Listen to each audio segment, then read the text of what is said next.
तो स्वागत है आपका इस कहानी में। तो चलिए चालू करते हैं। इस कहानी में हमारी हीरोइन जो पुयू से मिल लेते हैं एंड इस कहानी में हमारे हीरो से मिल लेते हैं जो कि वन परिवार के ही बेटे होते हैं। उनको प्रीमियर वन कहा जाता है। तो जो हमारी हीरोइन होती है वो उसके साथ नाइट स्पेंड करती है एंड इसके बाद उसका वीडियो भी रिकॉर्ड कर लेती है और उसे एज अ ब्लैकमेल यूज़ करने की कोशिश करती है। वो उठता है और बोलता है कि तुम कौन हो और तुम मेरे कमरे में क्या कर रही हो और तुमने मेरा वीडियो क्यों रिकॉर्ड किया। वो उसे बोलती है कि मिस्टर वैन, मैं आपको एक बात बताना चाहती हूँ कि आप मेरे हस्बैंड बन जाइए, नहीं तो मैं इस वीडियो को हर जगह पब्लिक कर दूँगी। और उसे 3 दिन का समय देती है कि आप मुझे अपनी वाइफ बना लीजिए। प्रीमियर वैन उसे जानते तो थे नहीं। वो उसे वार्निंग देते हैं कि तुम आग के साथ खेल रही हो। वो उसे बोलती है आपको ऐसी बातें नहीं बोलनी चाहिए, मैं एक लड़की हूँ और आगे चल के आपकी होने वाली बीवी हूँ, तो ये सब मत कहिए। और इसके बाद बोलती है कि मैं आपको अपना कॉन्टेक्ट नंबर दे के जा रही हूँ, ये रहा मेरा कॉन्टेक्ट कार्ड, मुझे बाद में ज़रूर कॉन्टेक्ट कीजिएगा। वह अपने हेल्पर से बोलता है क्या तुमने इन्वेस्टिगेट कर लिया। उसका हेल्पर बताता है कि जिस लड़की से तुम्हारा शादी होने वाला है वह उसकी स्टेप बहन है, सौतेली बहन। वो पक्का अपनी फैमिली का बदला लेने के लिए तुम्हारा यूज़ कर रही है। इसके बाद हम जो पुयू को देखते हैं जो कि अपनी फ्रेंड फैन फैन से मिलती है। फ्रेंड फैन बोलती है तुम बहुत ज़्यादा सुंदर लग रही हो, लेकिन आज तुम्हारी बहन मिस्टर वन से शादी करने का फैसला करेगी तो तुम्हें कुछ करना होगा। वो कहते तुम चिंता मत करो, मैं उसे प्रीमियर वन से शादी करने नहीं दूंगी। तो इस कहानी के विलन से मिल लेते हैं। तो ये जो परिवार की बेटी जू मिंग होती है और वह प्रीमियर वन को काफ़ी देख के खुश होती है और ये सब दूर से नज़ारा जो पुयू देख रही होती है। उसकी फ्रेंड बोलती है फैन फैन तुम्हें कुछ करना चाहिए, नहीं तो हमारा प्लान यहीं पे ही रुक जाएगा। वो कहते हैं इंतज़ार करो। इसके बाद एक वेटर को पैसे देती है एंड उसे कुछ करने के लिए कहती है। वो वेटर होता है जानबूझ के मिस्टर वैन के ऊपर ड्रिंक गिरा देता है और माफ़ी मांगता है। ये देख के तो प्रेसिडेंट जो डर जाते हैं कि कहीं वैन गुस्सा ना करने लगे, लेकिन मिस्टर वैन जाते हैं अपना ड्रेस चेंज करने के लिए। तब तक वहाँ पे जो पुयू की एंट्री होती है जो कि उसे पीछे से हक कर लेती है। बोलती है हस्बैंड आप बहुत ज़्यादा बुरे हैं, आप मुझे यहाँ पे आए लेकिन आप मुझे ढूंढ नहीं पाए। फिर उसका टाइप पकड़ के खींच रही होती है। मिस्टर वैन बोलते हैं मुझे समझ में आ रहा है कि तुम अपनी सौतेली बहन से बदला लेने के लिए ये सब कर रही हो ना। एंड कमरे के बाहर से उन दोनों की सारी बातें जो मिंग सुन रही होती है, बहुत ज़्यादा गुस्सा कर रही होती है कि जो पियू ने उसके फियांसे को चुराने की हिम्मत कैसे करी। इसके बाद दोनों फिर से एक दूसरे को किस करते हैं, इंटीमेट होते हैं। फिर बोलती है कि मेरी सौतेली बहन चली गई है, अब आपको ड्रामा नहीं करना चाहिए। वो से बोलते हैं मुझे उम्मीद थी कि तुम अपने परिवार वालों से बदला लेने के लिए मेरा यूज़ कर रही हो। इधर जो मिंग अपने फादर को बताती है कि उस चुड़ैल ने मेरे पति को फंसाने की हिम्मत करी है। इसके बाद जो उसके फादर होते हैं वो फैसला करते तुरंत कि प्रीमियर वैन का और जू मिंग का शादी फिक्स करा दिया जाए। लेकिन वहाँ पे जू पुयू आ जाती है जो कि मिस्टर वैन को सभी के सामने किस करती है और बोलती है कि यही मेरा हस्बैंड होगा। ये देख के तो सौतेली बहन चिढ़ जाती है और कहती है गार्ड्स को कि गार्ड जल्दी से अंदर आओ, इस लड़की को यहाँ से लेके जाओ, ये मेरी कोई बहन है नहीं है, तुम्हारी हिम्मत कैसी होगी मेरे होने वाले फियांसे को चुराने की। लेकिन जो प्रीमियर वैन होते हैं वो गार्ड्स को रोक देते हैं और वे ये बोल के जाते हैं कि अगर आप मिस्टर जो आपको मेरे साथ डील करना है तो आप ध्यान से सोचिएगा और मुझे आपके फैमिली मैटर में कोई इंटरेस्ट नहीं है। ये सुनने के बाद तो प्रेसिडेंट जो वहाँ से चले जाते हैं, वो भी वहाँ से जा रही होती है। प्रीमियर वैन बोलते हैं कि तुमने मेरा यूज़ कर लिया, अब तुम्हें क्या लगता है कि तुम यहाँ से भाग सकती हो। वो बोलती है ऐसा कुछ भी नहीं है, बल्कि मैं फ्री होकर आपसे मिलूंगी। इसके बाद अपनी फ्रेंड को बोलती है कि मैं अभी जा रही हूँ प्रीमियर वैन के पीछे, तब तक तुम भी घूम लो इस पार्टी में। वो प्रीमियर वैन के पास जाती है। वो सिगरेट पी रहा होता है तो उसके लिए लाइटर जलाती है कि लो premiere van cigarette P low. तो वो जानबूझ के उसके चेहरे पे सिगरेट का धुआं उड़ा रहा होता है। ये देख के उस पर गुस्सा आने लगती है कि तुम ये क्या कर रहे हो। वो बोलता है कि तुम मेरी वुमेन बनना चाहती हो, इतनी चीज़ों से भी डर रही हो, क्या होगा तुम्हारा। वो उसे बोलती है कि मैं सुंदर भी हूँ, मैं तुम्हारे बहुत काम की हूँ, तुम मुझसे शादी क्यों नहीं कर लेते, मैं तुम्हारी हेल्प से बहुत कुछ कर सकती हूँ, तुम भी मेरी हेल्प से। ये देख के उसे बोलता है फिर कल ठीक है 10 बजे आ जाना सिविल ब्यूरो, हम दोनों मैरिज सर्टिफिकेट ले लेंगे। इसके बाद दोनों एक दूसरे को किस करते हैं। अगले दिन वो अपने हस्बैंड के साथ शादी कर लेती है एंड दोनों को मैरिज सर्टिफिकेट मिल गया होता है। हेल्पर बोलता है कि बॉस मुझे समझ में नहीं आ रहा कि आपने शादी कर तो ली है, लेकिन आप अच्छी तरीके से जानते हैं कि वो अपने परिवार वालों का बदला लेने के लिए सिर्फ आपका यूज़ करेगी, तब भी आप शादी करना चाहते हैं। वो उन बातों को ध्यान नहीं देता। इधर हम जो मिंग को देखते हैं जो कि काफ़ी परेशान होती है। बोलती है कि अगर ऐसा ही चलता रहा तब तो पक्का चुड़ैल पुयू मेरे हस्बैंड होने वाले हस्बैंड मिस्टर वन को मुझसे छीन लेगी। लेकिन उसकी माँ बोलती है मेरे पास एक प्लान है और बोलती है तुम इंतज़ार करो। इधर हम सीन देखते हैं जो पुयू को, जो कि फ़ोन में बात कर रही होती है, उसे पता चलता है कि उसके फादर घर बुला रहे हैं, तो अपने हस्बैंड को भी बोलते हैं तुम भी घर आ जाओ मेरे। इधर अपने घर पहुंचती है, उसके डैड किसी से मिलवा रहे होते हैं कि इनसे मिलो, ये मिस्टर चेन है, तुम्हारे होने वाले न्यू मैरिज पार्टनर। ये देखने के बाद तो वो हैरान होती है, बस उन लोगों की बात सुन रही होती है। सौतेली बहन उसे ड्रिंक पिला रही होती है कि मैंगो जूस पी लो, लेकिन वह ज़बरदस्ती उसको पिला देती है और कहती क्या मुझे पता नहीं कि तुम लोगों ने इसमें ड्रग मिला रखा है, तुम लोग जानबूझ के मुझे फंसाना चाहते हो। फादर थप्पड़ मारने जा रहे होते हैं लेकिन रोक देती है उनको। फादर बोलते तुम जैसी बेटी जो परिवार में बहुत ही शर्मनाक बात है। और इधर जो जूमिंग होती है वो तो ड्रग में नशे में हो गई होती है। उसकी माँ बोलती है जल्दी से इस जूस को उगल दो जूमिंग। तब तक वहाँ पे जो फादर होते हैं अपने गार्ड्स को बोलते हैं कि इसे पकड़ लो, और बोलते हैं कि तुम्हारा शादी मिस्टर चैन के साथ होगा। वो बोलती है इस बूढ़े के साथ मेरा शादी कराना चाहते, तुम लोगों का दिमाग फिर गया है क्या। तब तक वहाँ पे प्रीमियर वन की एंट्री होती है जो कि अपने गार्ड के साथ आए होते हैं और वो सभी को दूर हटने के लिए बोलते हैं और बोलते हैं बहुत ज़्यादा गलत कर रहे हैं मिस्टर जू आप। अगर इसका भुगतान मैंने आपको दिया ना तो आपकी पूरी कंपनी भी भर नहीं पाएगी।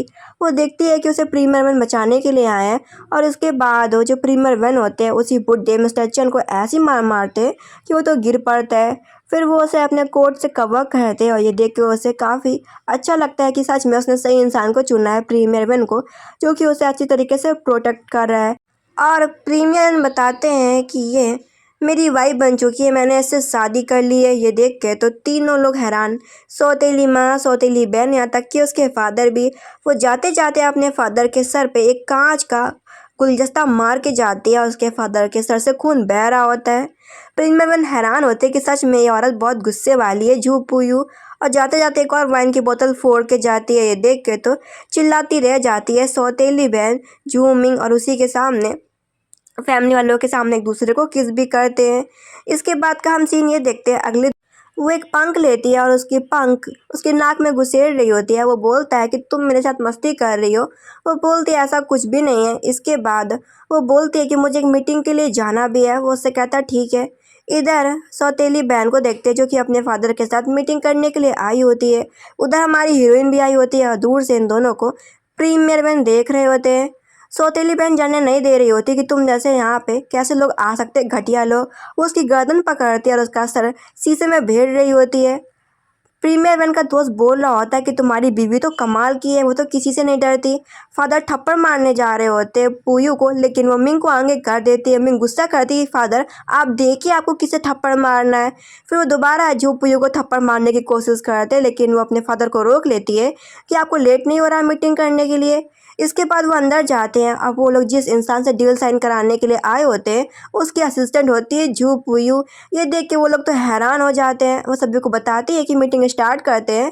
तब तक वहाँ पे रुलियान कंपनी के बॉस कोई और नहीं बल्कि प्रीमियर वैन निकलते हैं। वो कहते हैं मुझे उम्मीद थी। और जो रुलियान कंपनी के नीचे काम करते थे उसके फादर मतलब कि मिस्टर झू, अब मिस्टर जो मना कर रहे होते हैं, सौतेली बहन भी मना कर रही होती है कि चुड़ैल के साथ काम मत करो, ये आपको धोखा देगी, लेकिन प्रीमियर बहन उसकी बात नहीं सुनते। वो जो पुयू के साथ डील करने के लिए मान जाते हैं। इसके बाद वो उसे फिर से ऑफिस रूम में लेके जाते हैं, उसे किस करते हैं, बोलते मुझे उम्मीद नहीं थी कि मेरी वाइफ दूसरी कंपनी की असिस्टेंट निकलेगी, तुम कितनी चालाक हो। वो बोलती मुझे भी उम्मीद नहीं थी कि तुम रोलान कंपनी के बॉस निकलोगे। इसके बाद वो अपनी मीटिंग के लिए निकल जाती है और जो प्रेसिडेंट वैन होते हैं फैसला करते हैं कि वो अपनी बीवी का, उसकी माँ का दहेज ढूंढेंगे। इधर हम सीन देखते हैं वो एक बंदे से डील करने की कोशिश करती है। वो बंदा बोल रहा होता है कि तुम मेरा पीछा करते करते अब्रॉड तक भी आ चुकी हो। वो बोलती है आप हमारे साथ डील क्यों नहीं करते। तब तक वहाँ पे प्रीमियर वन भी देख लेता है कि उसकी वाइफ किसी और से हंस हंस के बात कर रही है, तो उसके पास उसे लेके जाता, बोलता है तुम यहाँ पे क्या कर रही। फिर गुस्से में उसे खींच के लेके जाता है। वो उसे बताती है कि वो तो डील के बारे में बात करने के लिए मिस्टर झांग के पास आई थी, वो बहुत ही अच्छे इंसान है और देखो तुम्हारे चक्कर में चले भी गए। उस पर काफ़ी गुस्सा करती है। वो उसे बोलता गुस्सा मत करो, मैंने तुम्हारे लिए गिफ्ट तैयार किया है। वो उसे बोलती है कैसा गिफ्ट। वो उसे बताता है मैंने तुम्हारी माँ का दहेज ढूंढ लिया है जो कि तुम्हारे परिवार वालों ने बेच दिया था। वो अपनी माँ का नेकलेस देखती है जो कि उसके फादर ने बेच दिया होता है। ये देख के वो काफ़ी हैप्पी होती है और काफ़ी खुश भी होती है। फिर दोनों वाइन पीते हैं। वो उसे कॉन्ट्रैक्ट देता है। वो उसे बोलती है कॉन्ट्रैक्ट तो ठीक है लेकिन इसमें आप मेरे काम में कभी भी मैटर नहीं कर सकते। बस हम एक दूसरे का यूज़ कर रहे हैं, इसके अलावा और कुछ भी नहीं। आप मेरे काम में बिल्कुल भी इंटरफेयर नहीं करेंगे। तो इस चीज़ के लिए मान जाता है एंड इसके बाद दोनों फिर से इंटीमेट होते हैं, नाइट स्पेंड करते हैं। अगले दिन वो फ़ोन पे बात कर रही होती है, उसे अपनी फ्रेंड से पता चल रहा होता है कि तुम्हारे हस्बैंड का कोई और नहीं बल्कि उसकी एक्स गर्लफ्रेंड चाइना वापस आ रही, कहीं वो तुम्हें डिवोर्स तो नहीं दे देगा। वो उसे बोलती है वैसे भी हम बस एक दूसरे का यूज़ कर रहे हैं बिजनेस पर्पज़ से, तो इससे क्या फ़र्क पड़ता है कि मुझे डिवोर्स दे रहा है कि नहीं दे रहा। उसके पास आता बोलता है तुम किस चीज़ के बारे में बात कर रहे हो, कौन डिवोर्स ले रहा। वो कहती है ऐसा कुछ भी नहीं, तुम गलत सोच रहे हो। इसके बाद वो एक विला लेके जाता है। वो उसे बोलती है विला किसका है। वो बोलता है हम तुम हस्बैंड वाइफ है तो ऑफकोर्स ये विला हमारा ही होगा एंड किसका होगा। एंड इसके बाद दोनों फिर से एक दूसरे को किस करते हैं, इंटीमेट हो रहे होते हैं। फिर तब भी वो दोनों आपस में बात कर पाते हैं, उससे पहले ही फ़ोन आ जाता है एक्स गर्लफ्रेंड का। तो मिस्टर प्रीमेवन बोलते कि चलो मेरी एक्स गर्लफ्रेंड से बात करो। एक्स गर्लफ्रेंड बोलती है वेन आप कहाँ हैं। वो बोलती है कि मेरा हस्बैंड अभी बात ले रहा है। ये सुन के एक्स गर्लफ्रेंड तो गुस्से में फ़ोन ही कट कर देती है। वो बोलती है कि तुम्हारी एक्स गर्लफ्रेंड से मैंने बातचीत कर ली, उसे बुरा नहीं लगेगा क्या, तुम्हें उसके पास जाना चाहिए। लेकिन वो उसकी बात बिल्कुल भी नहीं सुनता एंड इसके बाद दोनों इंटीमेट होते हैं। अगले दिन का हम सीन देखते हैं। वो उसके लिए ब्रेकफास्ट उसे बनाने को बोलता है कि तुम मेरे लिए ब्रेकफास्ट बनाओ। तो वो उसके लिए ब्रेकफास्ट बनाई होती है। इसके बाद हम कंपनी का सीन देखते हैं जहाँ पे सौतेली बहन फिर से आती है उसे परेशान करने के लिए। बोलती है कि तुम अपनी पावर का ज़्यादा मिसयूज़ मत करो, लेकिन वो उन दोनों को वहाँ से डांट डूट के भगा देती है। तब तक वहाँ पे कोई और नहीं फैन आ जाती है। वो बोलती है दोनों चुड़ैल है, बस चुड़ैल रहेंगी। फैन जाती है अपनी दोस्त जो पुयू से मिलने के लिए, उसे बताती है कि उसकी एक्स गर्लफ्रेंड आ चुकी है तुम्हारे हस्बैंड प्रीमियर वैन की, और उसकी एक्स गर्लफ्रेंड ऑलरेडी शादीशुदा है लेकिन वो डिवोर्स लेके आई है। वो शायद अब की बाबा मिस्टर प्रीमियर वैन का पीछा करना चाहती है। वो बोलती है छोड़ो उन लोगों की बातें, तुम अपनी फैमिली का बताओ, तुम्हारी फैमिली क्या फिर से तुम्हारे साथ बुरा बर्ताव कर रही है। तुम चिंता मत करो, सब कुछ ठीक होने के बाद मैं तुम्हें लू फैमिली से बाहर निकालूंगी। वो कहती है कि तुम मेरी चिंता छोड़ो और अपनी चिंता करो। इसके बाद प्रीमियर वैन की एक्स गर्लफ्रेंड उसे मिलने के लिए आती है और उस पर गुस्सा करती है कि तुम इस औरत को क्यों लेके आया हो। लेकिन प्रीमियर वैन बोलता है कि मेरी बीवी बन चुकी है तो मैं ऐसे इस पार्टी में क्यों नहीं लाऊंगा। अब वो दोनों हस्बैंड वाइफ जैसा बिहेवियर भी कर रहे होते हैं। इसके बाद हम घर का सीन देखते हैं जहाँ पे वो दारू पी रहा होता है, उसे ड्रिंक पीने के लिए बोलता है लेकिन वो उसे मना कर देती है। इसके बाद वो बोलती है तुम्हारी एक्स गर्लफ्रेंड को तुम सच में लाइक करते हो। वो उसे बोलता है ऐसा कुछ भी नहीं है। इसके बाद अगले दिन का हम सीन ये देखते हैं। अब इसके बाद वो बोलती है मुझे कंपनी जाना है। इधर जो के फादर होते हैं वो बोल रहे होते हैं कि मेरी बेटी मुझसे बदला लेने के लिए प्रीमियर वैन आपका यूज़ कर रही है। तो प्रीमियर वैन भी बोल देते हैं कि आप मेरी वाइफ के बीच में मत आना। इधर वो अपने एक डीलर के साथ बात कर रही होती है जो कि उसके साथ डील करने को तैयार हो गया होता है और वो कह रहा होता है चलो कार को ड्राइव करो, फालतू में हंसना बंद करो। वो बोलती थैंक यू मिस्टर जांग, आप हमारे साथ हमारी डील में काम करेंगे, मैं बहुत ही खुश हूँ। और उसे थैंक यू बोलती है। इधर जो मिंग होती है सभी को भड़का रही होती है कि वो कुछ भी नहीं कर पाएगी जू पुयू, हमें उसके हाथ से प्रोजेक्ट बाहर खींच लेना चाहिए और अभी तक वो आई भी नहीं है। तब भी वहाँ पे जो जू पुयू होती है एंट्री लेती है मिस्टर झांग के साथ।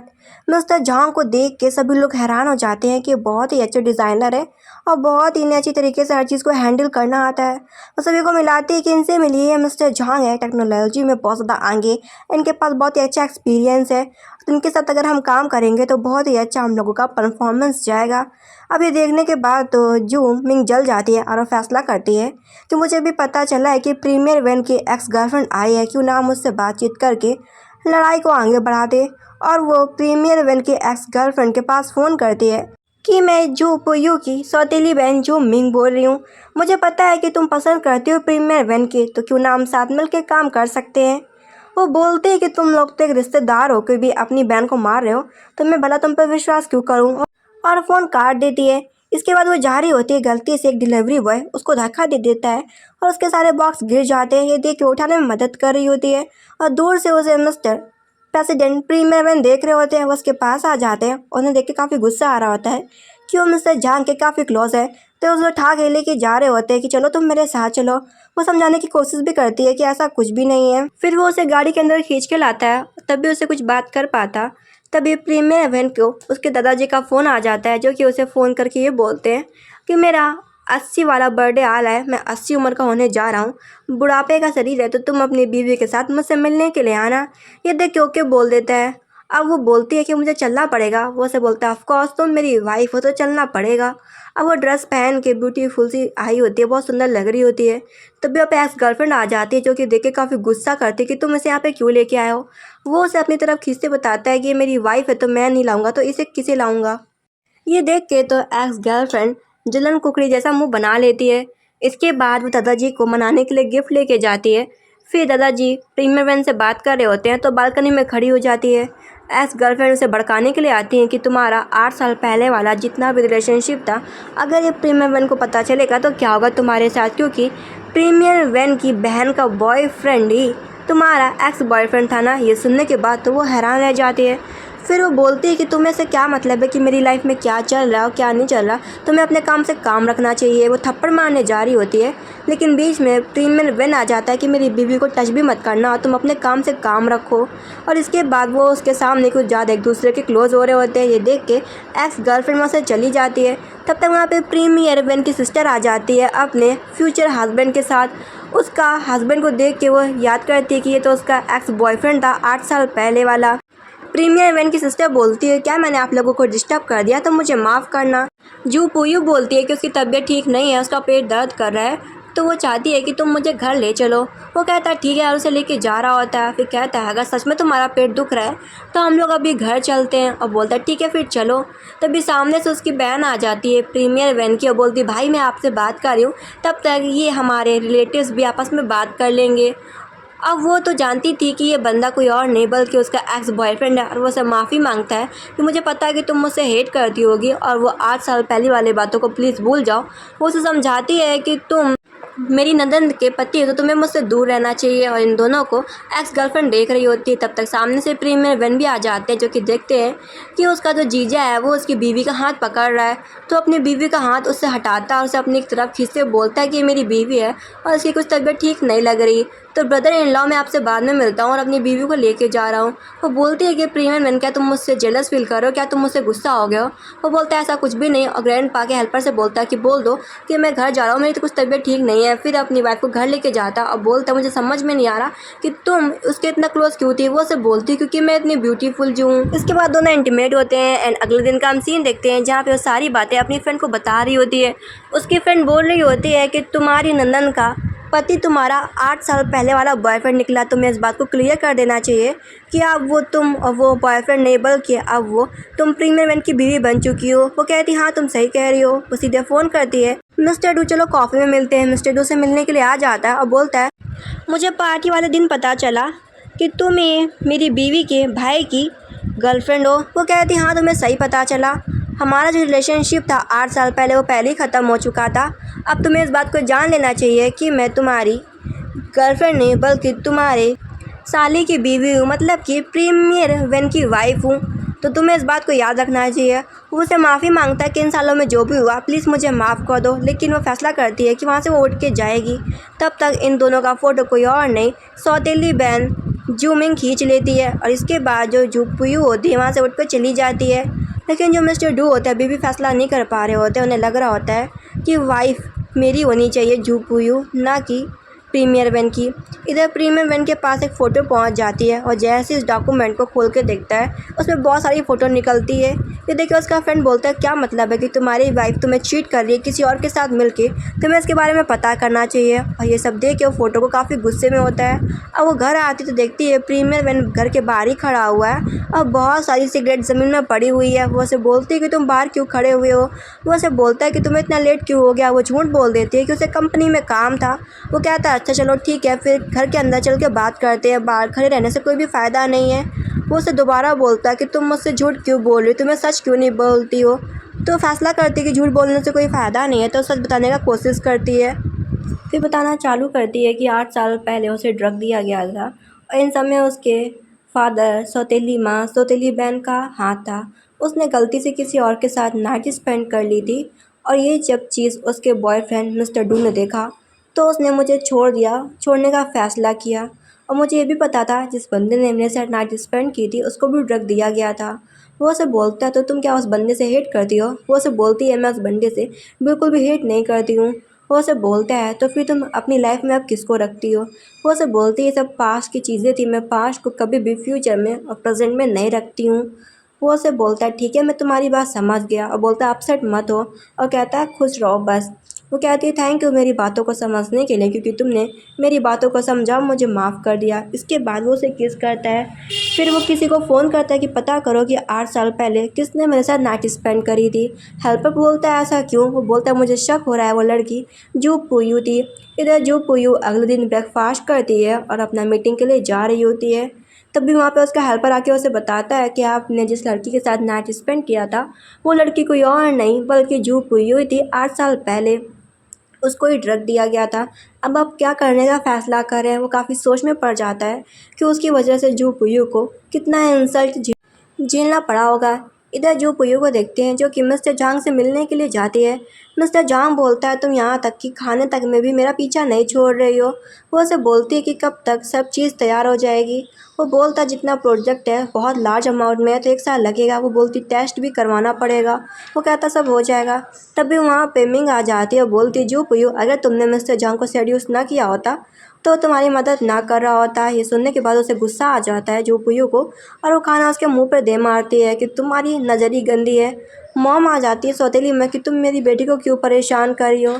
तो एक कटोरी उठाती है और उसके ऊपर वही सूप गिरा देती कि घटिया माँ बेटी। जब देखो तब बीच में आ जाती है। माँ आ रही होती थप्पड़ मारने के लिए जू पुयू को, लेकिन वो गिर पड़ती है। सौतेली माँ सौतेली बेटी तो देखती रह जाती हैं। तभी वो अपने फादर और अपने पति से कंप्लेन करती हैं। उसके फादर बोलते तुम जैसी बेटी जो परिवार में पैदा हुई है बहुत ही शर्म की बात है। पीटने जा रहे होते हैं तो मिस्टर प्रीमियर वेन और मिस्टर झांग दोनों ही रोक लेते हैं। मिस्टर झांग बताते हैं कि लड़ाई सबसे पहले जू मिंग ने चालू करी थी, ना कि जू पुयू ने। वो अपने हस्बैंड से बोलती कि हस्बैंड मुझे बचाओ, ये लोग मुझे पीट रहे हैं।